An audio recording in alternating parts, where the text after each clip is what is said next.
What's up, guys? This is Alex Van Houten with Defining Dad Bod. I hope you're doing well. I'm super excited about today's episode because I'm going to be talking about sleep. We spend 30% of our entire life doing it, but nobody ever taught us how to do it right. Today is the day we're going to cover the 5 C's of beautiful sleep. However, there's a little bit of irony in this episode because I am currently sleep deprived. In fact, if you read through my show notes, you'll see that I have a shout out specifically to parents with new infants in the house to tell you, I'm sorry, I know I'm preaching to the choir, there's absolutely no help for you in the world, and I'm here to tell you from personal experience that that is absolutely true. If you're listening to this show and you have a new baby in the house, stop listening right now and go listen to my show in the show notes called How to Work Out While Sleep Deprived. It'll be far more applicable to you and you will actually be able to implement it. But today, if you're not a person with an infant under 3 months old in the house,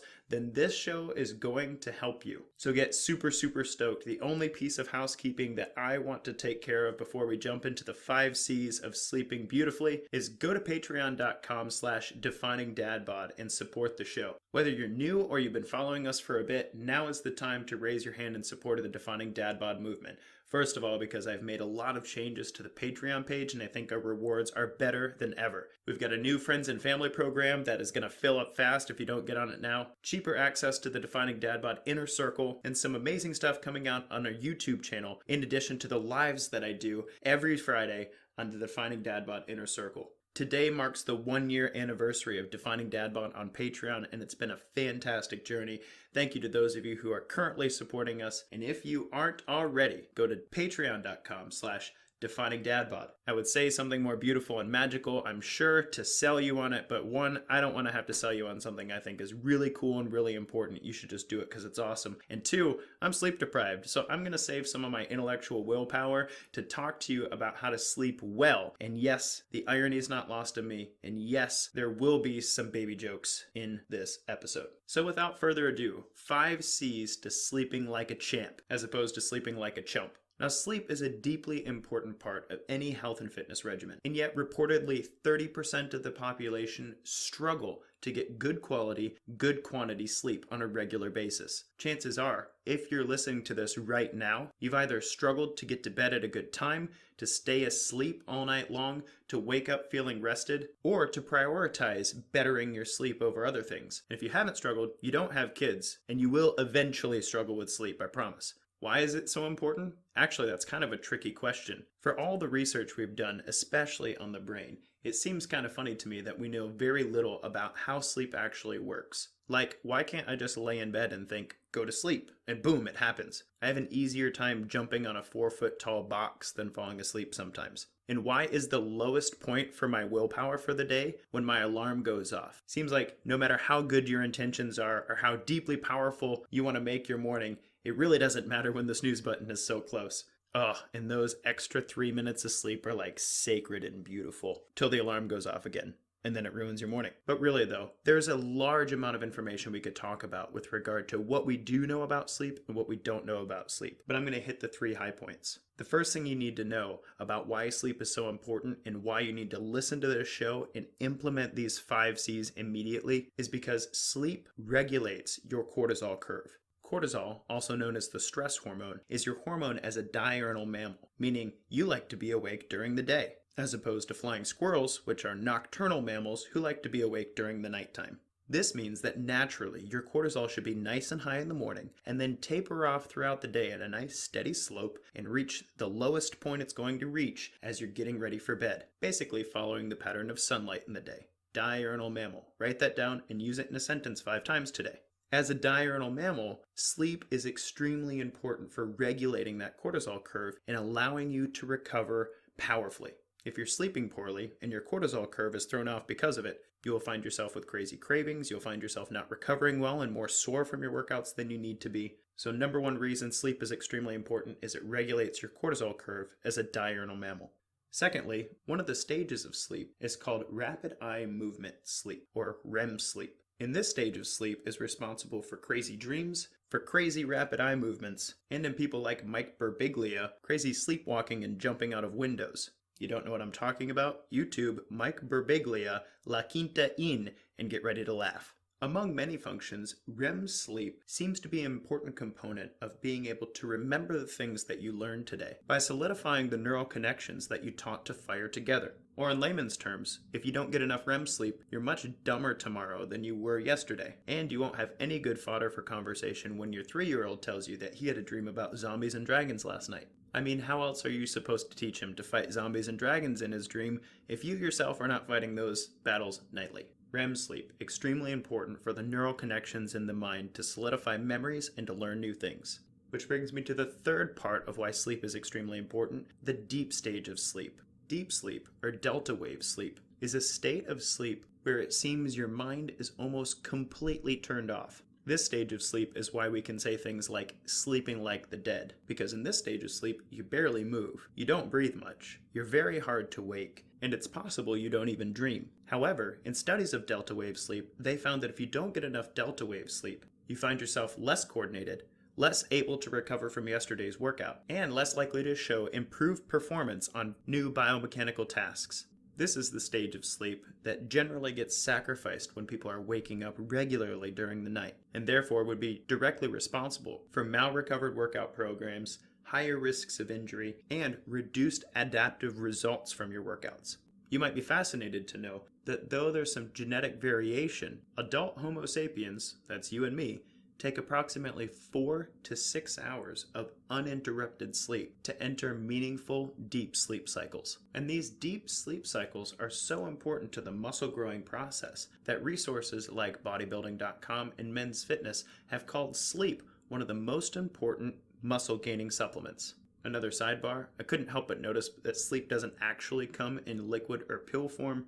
If anybody listening has any ideas how to bring a product like that to market, let me know and we will affiliate immediately, because you'll be a billionaire and I'll be your first customer. Hashtag babies sleep like garbage. So yeah, Alex, sleep is important, great. But I don't sleep well. How do I fix it? I'm so glad you asked. How weird is it that we spend 25 to 30% of our lives doing something that nobody ever taught us how to do well? If you sleep 6 to 8 hours a night, which is the average amount that the average human should be getting, I say that begrudgingly, by the way, because I'm getting 5 hours of very broken sleep nightly. I'm not the least bit bitter, by the way. But that's more time spent than even eating, showering, and Netflixing combined. I remember in college, one of my particularly driven and productive friends tried really hard for a month to shorten his sleep cycles. He made the argument that if he could sleep 6 hours a night instead of 7 hours a night, then he would effectively gain 365 productive hours per year, and over the span of his lifetime, over 10,000 hours of productive time, which is enough time to become a master of a skill or a craft. Much to his chagrin, he found that no amount of behavioral pressure can change your epigenetic predisposition toward how much sleep you need. In short, waking up earlier doesn't change your genes, and therefore there's a certain amount of sleep you'll probably do best with, and that was decided at conception for you. So there's that. Think of it like this. Your lifestyle and your biology demand a certain quality and quantity of sleep of you in order to manifest the best version of yourself today. And if you're not getting that quality and quantity of sleep, you won't die necessarily, but you'll have poor energy. You won't be in great health. You'll crave strange things. You'll lose your willpower really quickly and snap at your kids. You'll record a podcast with a lot of rabbit trails. And, probably most relevant to the world of health and fitness, you will cease to get positive adaptations from your exercise program. So for whatever reason that you're trying to improve your quality and quantity of sleep, I've put together these 5 C's of sleeping like a champ just for you. And I hope you'll put them into practice, if not for any other reason, so that I can live vicariously through you. Since currently my 3-week-old is putting me through Navy SEAL style sleep deprivation, and I hope that through some due diligence of mine, other people in the world might enjoy a great night's rest for me. So the first C of sleeping like a champ is curfew. Say it with me, curfew. That's the best C word I could come up with for a bedtime. Yeah, I know you're an adult, and bedtime should have ended when you were a kid, right? Wrong. Sleep didn't become any less important when you became an adult. You just currently lack a parent who's ready for you to go to bed because they like some quiet time before they do as well. You see, you are a diurnal mammal, like I said earlier, and a diurnal mammal's waking periods are regulated by cortisol. Think of cortisol as a slow-moving train.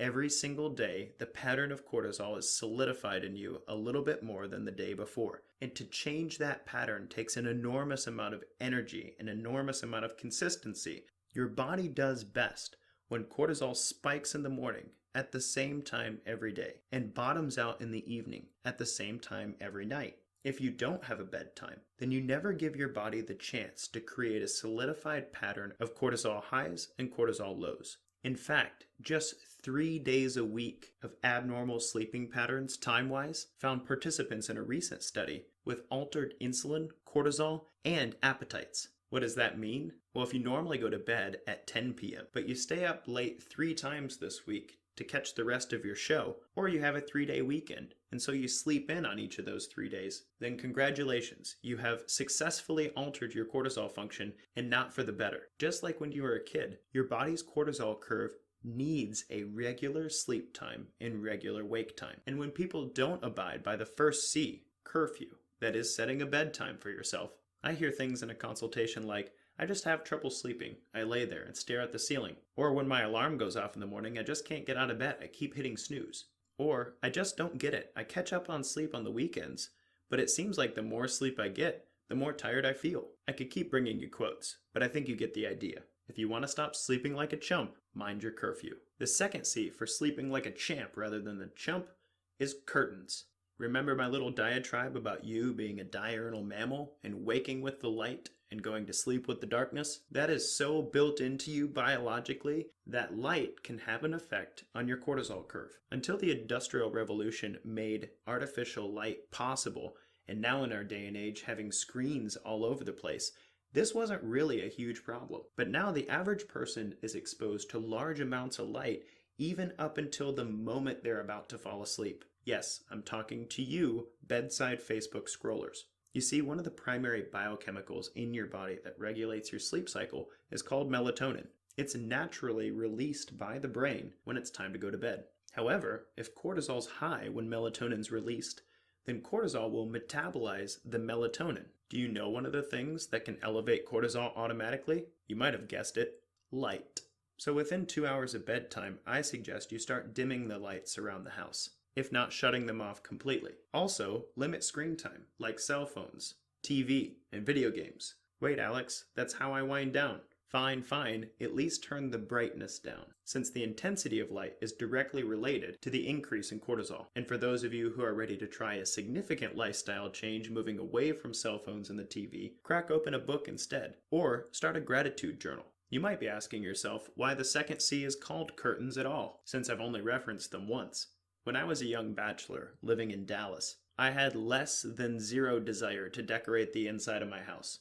I thought my blinds were fine, but I didn't realize how much the light of the city was affecting my sleep until my now wife, who has a fantastic eye for interior decorating, got us some blackout curtains that also incidentally accented our duvet, another thing I didn't have as a bachelor. But I can't even begin to describe to you how much deeper and fuller my sleep was and how much more well-rested I was when she put her woman's touch on our room in the form of some awesome curtains. So the second C goes to you, honey. And for the rest of you, if you want to stop sleeping like a chump, turn off lights and close your curtains. The third C of sleeping like a champ is cool. You might be fascinated to know that your body has to drop at least 2 degrees in order to enter a sleep state. That means just before you fall asleep, there's a large dumping of heat that occurs from your body to the air around it.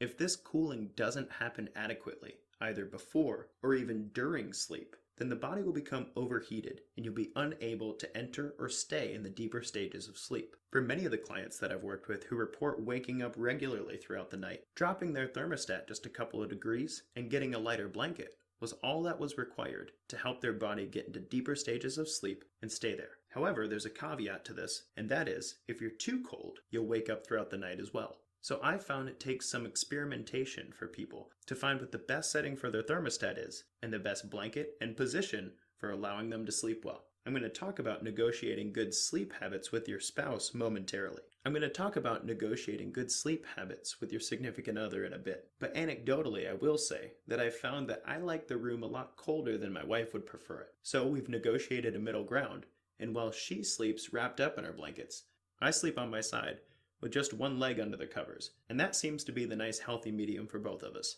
Or at least that's how we used to sleep before our kid woke us up every 2 hours, which again, I'm not bitter about. But for those of you not wrestling with an infant right now, stop sleeping like a chump and cool off your room. The fourth C has to do with the food you eat, carbs. Especially before bed, the consumption of simple carbohydrates will definitely throw off your blood sugar. What the heck does that have to do with sleep, Alex?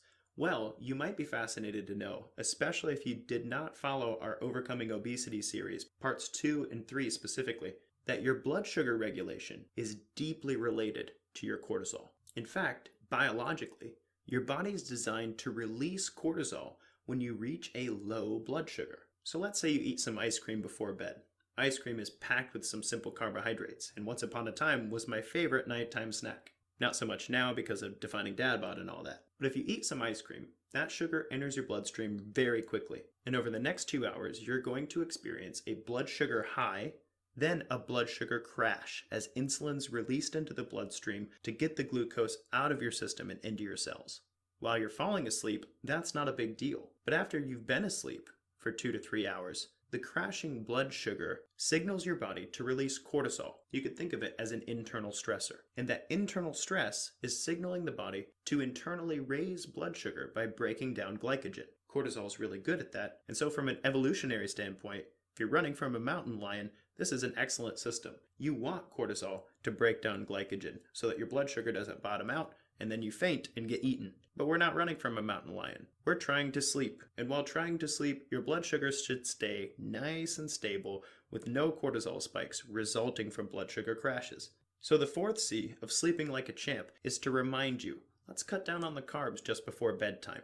If you're hungry, get something with protein, fat, and fiber in it. Those break down much more slowly and will help stabilize your blood sugar over the nighttime. And after a couple nights of laying off the ice cream, I promise you'll sleep much better. My personal favorite nighttime snack is some full-fat Greek yogurt with some chocolate greens added to it.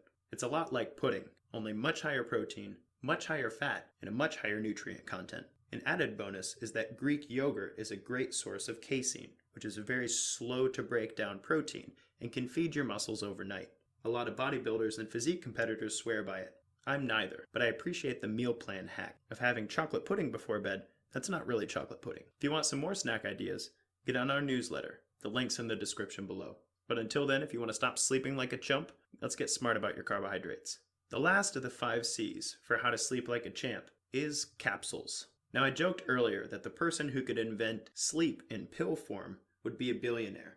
And that's because there's no supplement in the world that can stand in for a good night's sleep. At least not yet, maybe someday. But currently, there are supplements on the market that have been well researched to have a positive impact on sleep cycles. Now I have a broader message about supplements talking about the quality and quantity of supplements in an exercise program. If you haven't heard that philosophy yet, I encourage you to check it out after you're done listening to this episode. That link is in the description below as well, and it's episode 8. What you need to know about supplements. But specifically with regard to sleep, I have 4 that I want to cover with you. The first is L-theanine. L-theanine is an antioxidant that is naturally occurring in green tea. However, taken in supplement form, you're actually getting the benefits of it minus the caffeine that you're also finding in green tea as well. L-theanine has been called a nootropic, meaning a chemical compound that acts on the mind. And studies actually show that it improves mental focus and has a calming effect. So for my clients, I generally recommend that you take a dose of L-theanine just before bed if you're someone who feels tired but experiences the racing mind just before sleep. If that's you, you know what I'm talking about. You lay there, very tired, exhausted from the day, but your mind's moving 100 miles a minute, going over what needs to happen tomorrow, what you could have done better today. Oh my God, is the baby still breathing? It's not magic, but the calm and mental focus that come with supplementing with L-theanine may help to stave off that acute anxiety so that you can fall into a deep sleep. The second supplement I'd recommend is GABA, specifically a version called PharmaGABA. It's the supplement form of an important neurotransmitter that, among other things, is responsible for helping you reach the deeper stages of sleep. Take this one before bed if you have a problem staying asleep. 2 notes on this. Studies show that GABA can be effective for deepening your sleep cycles. However, at about the 4-week mark, there's the possibility of increased anxiety in some people. So I recommend GABA to my clients for short periods of time to help them get deep, restful sleep and hopefully solidify that biological habit for the body. The second note is that there are a lot of GABA supplements out there, and the neurotransmitter is only helpful if it actually reaches the brain. And you might be fascinated to know that swallowing a pill that goes through the stomach and makes it to the brain is actually a tougher business than you might think. So I have a link in the description below to the one that I generally recommend to my clients. That's not going to be a waste of your money and end up in your urine. The third capsule that I recommend to help with sleep is called Relora. Relora is an adaptogen that can buffer the cortisol response to stress. Unlike GABA and L-theanine, Relora has a cumulative effect. So I recommend taking this one directly before bed, or if you regularly experience stressors near your bedtime, like getting the kids in bed for instance, take it then. What we're hoping to create with this adaptogen is a buffering effect on your stress hormones. Over 4 weeks or so, this buffer will help that diurnal cortisol response to stay consistent, smooth, and declining appropriately just before bed. Incidentally, this buffering response has also been studied to have an effect with post-workout recovery. I read a study where the DHEA and growth hormone of athletes significantly increased taking Relora right after their workout. What the study didn't tell you is that you should be ready for a nap. So I worked out over my lunch break, popped 2 Relora, and then woke up on my work keyboard an hour later. So there's that. The last capsule or supplement I'll talk to you about is caffeine. No, caffeine's not going to help you sleep, and that's why I'm talking to you about it. Generally, if you're having trouble sleeping, you're probably also over-consuming caffeine in order to make up the energy difference. Hey, fair enough. I'm sleep deprived, I'm living off of 3 cups of coffee a day. I'm not going to tell you to put your caffeine down. But what I am going to do is to warn you not to consume it after 12 p.m. In many bodies, the cortisol spiking effects of caffeine can take up to 8 hours to dissipate, which means that caffeine consumed later than 12 can still be influencing you as you're trying to sleep at night. Now there's a genetic component to how quickly you metabolize caffeine out of your system and how much it disrupts you from an anxiety perspective. But as a blanket recommendation, if you're having trouble sleeping, then limit your caffeine to the first half of the day. So if you want to stop sleeping like a chump, know your capsules. So those are the 5 C's of sleeping like a champ: curfew, curtains, cool, carbs, and capsules. Set a bedtime, close your curtains, drop the temperature, limit the sugar before bed, and if you need some supplemental help, know how to use those intelligently. But knowing this information is not enough to change things, especially if you're in a relationship with somebody who shares your house with you overnight. Getting into amazing sleeping habits is a negotiated process of communication. It's amazing to me when I ask guys how much time they spent talking to their spouse about sleep habits this year, and then juxtapose that with how much time and energy they spent planning Valentine's Day. They're not even comparable. Look, if we're going to get to bed on time, have great curtains, turn down the temperature the right way, limit our carbs, and take the right supplements, it's going to be a team effort. And the thing that you spend 30% of your life doing, that is sleeping, is something worth talking to your significant other about. As an example, let's say you set your bedtime arbitrarily at 10 p.m. and you hope to get up for the gym at 5. That's great, but what if your wife wants to stay up and watch her show? What if you waking up at 5 a.m. in the morning with your alarm going off and bumbling around trying to find your gym clothes wakes her up and makes her angry at you? What if you didn't prepare your protein shake the night before and the blender wakes the kids up? Well, now you've gone and done it, man. So my advice is, set some goals around improving your sleep quality and quantity. Bring these 5 C's to your significant other, and then talk through with him or her how you both can work together to benefit from incorporating these guidelines.